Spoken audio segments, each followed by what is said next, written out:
जय भीम, नमो बुद्धाय। आज भारतवर्ष में गणतंत्र दिवस मनाया जा रहा है।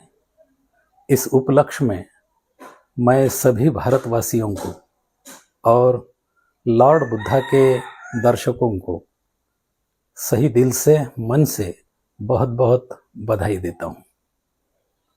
साथियों, मैं विजय गोनारकर नांदेड़ जिले में जिला एवं सत्र न्यायालय में 20 से 22 साल से अपने वकीली व्यवसाय का प्रारंभ कर चुका हूँ। यह क्षेत्र सामाजिक तथा अन्य वर्गों को अपने नज़र में रखकर उनके प्रति न्याय देने का काम मैं अविरत और अविश्रांत कर रहा हूँ। केवल वकीली से ही अपना काम नहीं चलता, तो समाज की ही वकीली करना ये मेरा परम कर्तव्य मैं मानता हूँ। और इस उद्देश्य से बाबा साहब, संविधान और महापुरुषों के विचारधारों को समाज के प्रति जागरूक करना यह मेरा भी कर्तव्य है। लॉर्ड बुद्धा की ओर से गणतंत्र के महानायक इस विषय को इस देश में प्रसारित करने हेतु अमृत महोत्सव यहाँ पर संपन्न कर रहे हैं। इसके लिए मैं उन्हें बहुत बहुत बधाई देता हूँ। साथियों, हम अगर इस बात की ऐतिहासिक जानकारी को हासिल करेंगे तो हमें यह ध्यान में आता है कि इस देश को 15 अगस्त 1947 को स्वतंत्रता प्राप्त हुई। कहीं लोगों ने इस देश के प्रति अपने प्राणों की आहुति दे दी, त्याग कर दी, कुर्बानी दे दी। उस हेतु ब्रिटिशों से संघर्ष करने के बाद हम गुलामी के जंजीरों से मुक्त हो चुके हैं और देश स्वतंत्र हो चुका था। लेकिन स्वतंत्र भारत में हम अछूत रह गए, इस बात की चिंता हमें सता रही थी। अगर भौगोलिक दृष्टि से इस देश में देश की सीमाएं निश्चित हो चुकी है और यह देश हमारा है, इस प्रकार की भावना स्वतंत्रता के बाद हम स्वतंत्र है इस प्रकार की अगर होती है, तो स्वतंत्र भारत में हमारे हक, हमारे अधिकार, हमारा अछूतपन की मानसिकता, इसकी स्वतंत्र होने की जरूरत बहुत बड़े मायने में थी। इसलिए अगर हम इस देश में 1919 से लेकर 26 जनवरी 1950 तक का कार्यकाल हम देखें, तो उससे ये समझ में आता है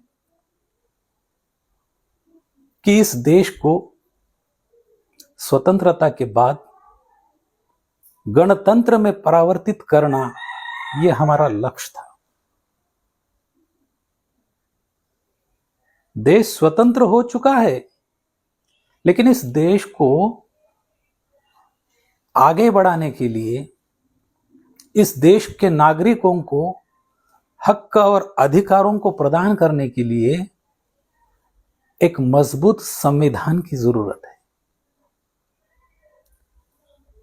26 जनवरी 1950 यह सही मायने में इस देश की बुनियाद राष्ट्र के नाम समर्पित हुई हमें दिखाई देती है।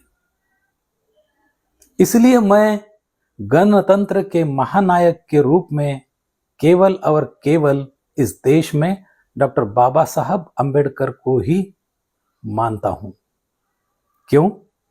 तो वो कहते हैं कि मैं प्रथमतः भारतीय हूं और अंततः ही मैं भारतीय हूं। इस प्रकार के राष्ट्र के प्रति सच्ची भावना, राष्ट्र के प्रति एकात्म की भावना डॉक्टर बाबा साहब अंबेडकर की थी। संविधान सभा में जाने के लिए डॉक्टर बाबा साहब अंबेडकर जी को कड़े प्रयास करने पड़े हैं। जैसे कि हम इतिहास को टटोला तो ये बात हमें ध्यान में आती है कि जैसोर खुलना जैसा शहर जो पश्चिम बंगाल में था, जहां से संविधान सभा में डॉक्टर बाबा साहब अंबेडकर पहुंचे थे, उस आगा खान और उसमें हमारे मुस्लिम भाइयों का योगदान अगर हम देखें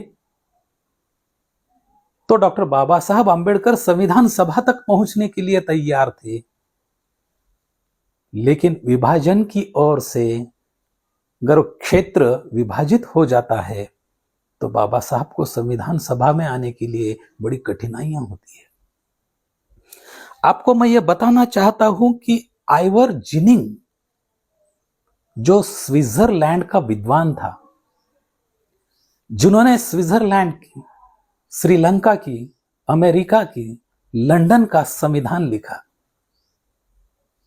यहां की कोई शिष्टमंडली जब वहां तक पहुंचती है और वो कहती है कि इस देश का हमारे संविधान आप लिखिए, तब जाके आइवर जिनिंग कहते हैं कि तुम्हारे भारत की सभी जड़ को पहचानने वाला एक विद्वान भारत में है जिसका नाम डॉक्टर बाबा साहब अंबेडकर है, आप उनसे अपने देश की संविधान लिखिए।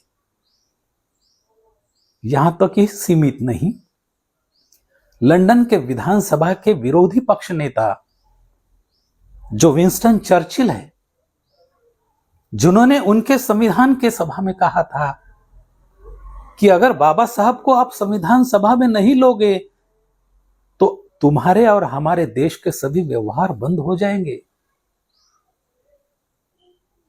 इस देश में स्वतंत्र भारत होने के बावजूद भी गुणों के, कर्मों के आधार पर व्यक्ति को प्रतिष्ठा और सम्मान अगर नहीं मिलता होगा और वो सम्मान और वो प्रतिष्ठा बाहर के देश के विद्वानों को समझती है, तो इससे हम ये अंदाजा लगा सकते हैं कि सिंबल ऑफ नॉलेज कौन है।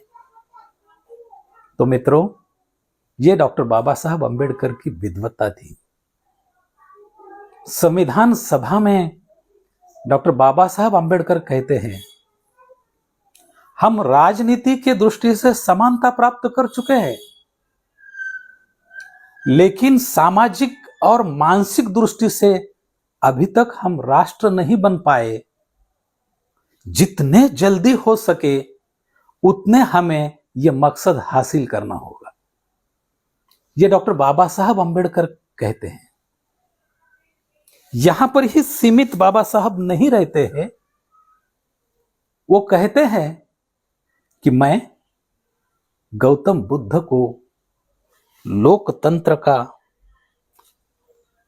आदर्श मानता हूं और गणतंत्र की प्रणाली को आदर्श बौद्ध भिक्षुओं को मानता हूं। क्यों? तो इस देश में कोलिया, कपिलवस्तु, लिच्छवी जैसी राज्य गणतंत्र राज्य कहकर इस देश में अस्तित्व में थी, जिनके माध्यम से लोकतांत्रिक एवं संसदीय प्रणाली का जन्म हुआ, जिन्होंने इस देश को, विश्व को, लोगों के अधिकारों को, उनके सम्मान को, उनके प्रतिष्ठा को खुद की सत्ता के माध्यम से प्रवर्तित करने का इतिहास डॉक्टर बाबा साहब अंबेडकर ने ढूंढा और वही तत्वों को संविधान में अंतर्भूत करते हुए इस देश को संविधान अर्पित किया।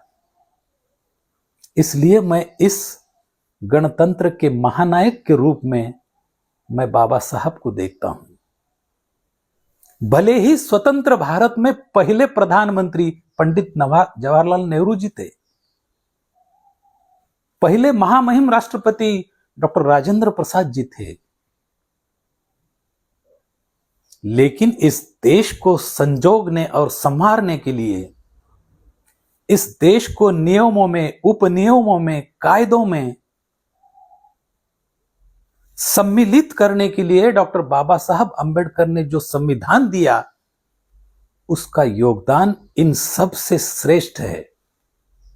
और स्वयं राष्ट्रपति रह चुके राजेंद्र प्रसाद जी ही कहते हैं कि संविधान सभा के 7 सदस्यों, जबकि अलग अलग कारणवश वे संविधान सभा में अपना सहयोग दे नहीं सके, आखिरकार सभी जिम्मेदारियां डॉक्टर बाबा साहब अंबेडकर पर पड़ी और उन्हें बहुत खूबी से इस संविधान को संजोगा, संवारा और तैयार किया। इसलिए देश उनके प्रति कृतज्ञ है। इस प्रकार की भावना भी महामहिम राष्ट्रपति तत्कालीन राजेंद्र प्रसाद जी ने व्यक्त की थी। इससे हमें यह पता चलता है कि डॉक्टर बाबा साहब अंबेडकर की महानता क्या थी। उनके संविधान की तात्विक भूमिका ही यह थी कि मनुष्य जन्मों से नहीं, वो कर्मों से श्रेष्ठ ठहरता है। और इस देश में हम स्वतंत्र होने के बावजूद भी अगर हम अछूतों की गुलामगिरी से अगर मुक्त न हो सके, तो यह देश राष्ट्र कहलाने के लिए भी पात्र नहीं ठहरेगा। इसलिए डॉक्टर बाबा साहब जी का योगदान गणतंत्र के प्रति बड़ा महान है, यह मुझे यहां पे बताना पड़ेगा। डॉक्टर बाबा साहब अंबेडकर ने संविधान को प्रत्यक्ष रूप में समाज के प्रति उनके हकों और अधिकारों का कार्यवाहन करना होगा, तो 3 बातें बताई थी। 1 एग्जीक्यूटिव, 2 लेजिस्लेचर और 3 जुडिशियरी। ये 3 विभिन्न अंग है, स्वतंत्र और स्वायत्त अंग है, जिनके माध्यम से संविधानों के मूल्यों को अम्मलित और सम्मिलित किया जाता है। अगर ये 3 बातें सही ढंग से इस देश में कार्य नहीं करेंगे, तो इसका मतलब बाबा साहब कहते हैं कि वो संविधान को तुम कोई टीका टिप्पणी नहीं कर सकते। संविधान खराब है ऐसा कह नहीं सकते, बल्कि संविधान चलाने वाले लोग अगर नीतिमान नहीं होंगे, तो संविधान कितना ही अच्छा होने के बाद वो असफल हो सकता है, ऐसी चिंता बाबा साहब ने जताई थी। बाबा साहब चिंतित थे और वो कहते थे कि क्या इस देश के लोग स्वतंत्रता खो तो नहीं देंगे, कि बड़ी प्रयासों से, फिर वो देश के महात्मा गांधी हो, सुभाष चंद्र भगत जी हो, सुभाष चंद्र बोस हो, भगत जी हो, इनकी कार्यों की बदौलत, इनकी मूवमेंट की बदौलत अंग्रेजों के खिलाफ उन्होंने संघर्ष किया। लेकिन संघर्षों के बाद, बलिदानों के बाद, शहीदों के बलिदानों के बाद इस देश को स्वतंत्रता जो मिली, इस देश में डॉक्टर बाबा साहब अंबेडकर ने मतदान का अधिकार दिया, उसके बावजूद भी यहां के लोगों को स्वतंत्रता टिका नहीं पाई आएंगी, इस प्रकार की चिंता बाबा साहब को थी। आगे जाकर बाबा साहब कहते हैं, क्या इस भारत के लोग पंथ से ऊपर उठकर इस देश को महत्व देंगे? प्रचलित व्यवस्था में हम इस देश को अगर देखें तो क्या इस देश में ईसाई नहीं रहते, बौद्ध नहीं रहते, सिख नहीं रहते, जैन नहीं रहते, मुस्लिम नहीं रहते? किसानों का, मजदूरों का, महिलाओं का ये देश नहीं है? ये देश धर्मनिरपेक्ष देश है। डॉक्टर बाबा साहब अंबेडकर 26 नवंबर 1949 को इस देश का प्रास्ताविक सादर करते हैं। तब वो कहते हैं कि व्यक्ति का मूल्य, व्यक्ति की प्रतिष्ठा, उसकी स्वतंत्रता, उसकी समता, उसका न्याय, सार्वभौमता यहां पर व्यक्ति को मिलना चाहिए। और इस आधार पर हमारा देश का संविधान चलना चाहिए। ऐसे हालत में इस देश को अगर हम देखेंगे तो क्या एक ही धर्म इस देश में अस्तित्व में है? क्या दूसरे धर्म होते हुए भी, राष्ट्र सेकुलर होते हुए भी, उस देश के धर्मों के जश्न, उस देश के रूढ़ी परंपराएं, उस देश के धर्म को प्रगटीकरण क्या संविधान के हेतु हम कर नहीं सकते? क्या इस देश का सरकार केवल एक ही धर्म का प्रकटीकरण करना और दूसरे धर्मों के प्रति भेदभाव की मानसिकता रखना, क्या यह अभिप्रेत डॉक्टर बाबा साहब अंबेडकर जी को था? इसलिए 26 जनवरी 1950 को बाबा साहब चिंता व्यक्त करती है कि क्या इस देश के लोग पंथ से ऊपर उठकर इस राष्ट्र के प्रति अपनी भावना जागृत कर पाएंगे? आगे जाकर डॉक्टर बाबा साहब चिंता व्यक्त करते हैं, क्या इस देश में व्यक्ति पूजा हुकुमशाह में परावर्तित तो नहीं होगी? क्यों तो हम संविधान को स्वीकार करते समय मैं से नहीं तो हम से हमने उसे स्वीकार किया है। मैं इस देश के सामने एक व्यक्ति हूं। इस देश ने इस संविधान में मुझे प्रतिष्ठा प्राप्त करी है, सम्मान प्राप्त किया है, तो उस माध्यम से मैं उस देश के प्रति समर्पित हूं। जब मैं देश के प्रति समर्पित होता हूं तो मेरे मिले हुए मुझे अधिकार, मेरा धर्म, ये दूसरे स्थान पर चला जाता है। और जब मैं सार्वजनिक स्थली पर व्यक्ति इस देश का नागरिक कहकर खड़ा होता हूं, तब मुझे इस देश का नागरिक कहकर ही, first Indian and last Indian कहकर ही मुझे अपनी पहचान देना होगी।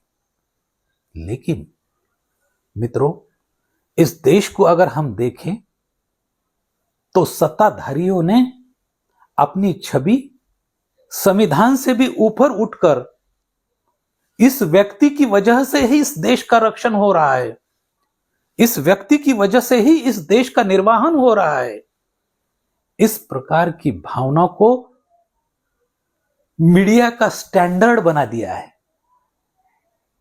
और इस वजह से बाबा साहब चिंतित थे कि एक व्यक्ति, एक मूल्य के प्रति अगर हम सजग नहीं रहे तो आने वाले समय में यह व्यक्ति इस देश का हुक्मरान और हुक्मशाह बन सकता है। क्यों? तो बाबा साहब अध्यक्षीय शासन प्रणाली के खिलाफ थे, क्यों तो वो स्थिरता प्रदान करती है और जवाबदेही नहीं रहती। वे आतुर थे कि संसदीय प्रणाली हो, लोकतांत्रिक व्यवस्था हो, जहां पर व्यक्ति के मूल्यों का सम्मान किया जाता है और देश के प्रधानमंत्री जवाबदेही होते हैं, उन्हें जवाब देना पड़ता है। इस प्रकार की संसदीय और लोकतांत्रिक प्रणाली के प्रणेता डॉक्टर बाबा साहब अंबेडकर थे और इस माध्यम से उन्होंने इस भारत का सपना देखा। और इस सपना देखते हुए उन्हें ये चिंताएं थी, उस चिंता को अगर हमें मिटाना होगा, उस चिंता को, बाबा साहब के चिंता को अगर स्वतंत्रता में परावर्तित करना होगा, तो हमारे मूल्यों को हम अपनी व्यवहार में, आचरण और व्यवहार, ये दोनों बातें सीधे मायने से समाज में रखनी होगी। हमारे सामने चुनौतियां हैं। वो चुनौतियां इस प्रकार की है कि 26 जनवरी 1950 को डॉक्टर बाबा साहब अंबेडकर ने इस देश को गणतंत्र बनाया, लेकिन बड़े खेद और अफसोस से मुझे कहना पड़ता है कि इस देश में कहीं पर भी जिस झंडे का निर्माण डॉक्टर बाबा साहब अंबेडकर ने किया और अशोक चक्र को उसमें परावर्तित किया, लेकिन इस राष्ट्रीय पावन समारोह पर भी डॉक्टर बाबा साहब अंबेडकर की प्रतिमा रखी नहीं जाती। इस बात की मानसिकता जातिगत को प्रवृत्त करती है। जब तक इस देश से जाति नष्ट नहीं होती, तब तक संविधान और देश की अखंडता एवं प्रभुत्वता यहां पर निश्चित नहीं होती। बाबा साहब कहते थे कि I want to abolish caste, but some technical issues, Article 17 has been in existence in our constitution, and only abolish of untouchability. Article 17. बाबा साहब जाति को नष्ट करने के पक्ष में थे, लेकिन हुई अस्पृश्यता नष्ट। इसका एक्सप्लेनेशन बाबा साहब इस तरह करते हैं कि मानो एक वृक्ष है, झाड़ है, उसके रूट्स जमीन के नीचे रहते हैं। वो रूट्स कास्ट वाइज हम उसे कहला सकते हैं। जाति उस रूट के तरह है, और झाड़ के ब्रांचेस जो है वो अनटचेबिलिटी है। तो हमें क्या डिस्ट्रॉय करना चाहिए? रूट्स डिस्ट्रॉय करना चाहिए। लेकिन हुआ क्या? हम अनटचेबिलिटी डिस्ट्रॉय कर चुके हैं। दोस्तों, मित्रों, इस देश में जाति के कारण 1757 से लेकर 26 जनवरी 1950 तक बहुत सारे राजकर्ताओं ने इस देश पर राज किया, और उस वजह से हम इस देश को अखंड नहीं बना सके। यह बड़ी चिंता की बात है। इसलिए डॉक्टर बाबा साहब अंबेडकर जी कहते हैं कि सामाजिक तौर पर यह देश जाति एवं पोट जाति में बिखर चुका है। हो सके तो इससे बाहर आकर हम सामाजिक, मानसिक तौर पर राष्ट्र कहने के लिए पात्र बन जाए। ये डॉक्टर बाबा साहब अंबेडकर की अपेक्षा है। स्वतंत्र, समता, बंधुता एवं सामाजिक न्याय के आधार पर इस राष्ट्र की गरिमा को स्थापित करने के हेतु डॉक्टर बाबा साहब अंबेडकर राष्ट्र निर्माता थे, और इसी वजह से वो सही मायने में इस गणतंत्र के महानायक कहलाए जाते हैं। ऐसी अवस्था में अगर हम आज के दिन डॉक्टर बाबा साहब अंबेडकर जी की प्रतिमा का सम्मान नहीं करेंगे, तो स्वतंत्र और संविधान के भारत में आज भी हम जाति की मानसिकता को बरकरार रखते हैं, ये हमारे भावनाओं से स्पष्ट हो जाएगा। मुझे आशा है कि हम आओ बाबा साहब और उनके संविधान के प्रति आस्था एवं निष्ठा रखते हुए इस देश को एकात्मता बनाएंगे और सही मायने में इस देश का नागरिक कहनाने के लिए पात्र ठहरेंगे। मुझे खुशी है कि लॉर्ड बुद्धा चैनल डॉक्टर बाबा साहब के सदी के नायक को गणतंत्र के दिवस पर सम्मान देकर इस देश को, इस विश्व को एक एकात्मता और अखंड भारत का सम्मान प्रदान कर दे रहा है। इस बात की मुझे खुशी है। आओ साथियों, मित्रों, हम सब मिलकर इस देश के अगर नागरिक हो तो चलो 26 जनवरी 1950 को हमें मिले हुए अधिकारों का, हकों का जतन करेंगे और आगे बढ़ेंगे। इस आशा के साथ मैं अपने विचारों को यहाँ पर विराम देता हूँ और लॉर्ड बुद्धा चैनल को मैं सही दिल से बहुत बहुत बधाई देता हूँ कि जिन्होंने राष्ट्र के प्रति, व्यक्ति के प्रति, संविधान के प्रति अपनी आस्था एवं निष्ठा जताई है। धन्यवाद। जय भीम। आप देख रहे